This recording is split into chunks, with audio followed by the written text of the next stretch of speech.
ఆంధ్రప్రదేశ్ ముఖ్యమంత్రి వర్యులు శ్రీ నారా చంద్రబాబు నాయుడు గారిని మర్యాదపూర్వకంగా కలిసిన ఏపీ బీసీ సంక్షేమ సంఘం నాయకులు, బీసీ సంక్షేమ సంఘం రాష్ట్ర అధ్యక్షులు కేసన శంకర్రావు గారి ఆధ్వర్యంలో ఆంధ్రప్రదేశ్ ముఖ్యమంత్రి వర్యులు శ్రీ నారా చంద్రబాబు నాయుడు గారిని శుక్రవారం సచివాలయంలో కలవడం జరిగింది.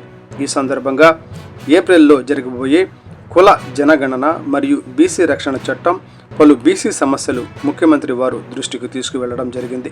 అందులో భాగంగా మరీ ముఖ్యంగా పల్నాడు జిల్లాలో బీసీ భవన్ మరియు బీసీ హాస్టల్స్, సొంత భవనాల గురించి మాట్లాడడం జరిగింది.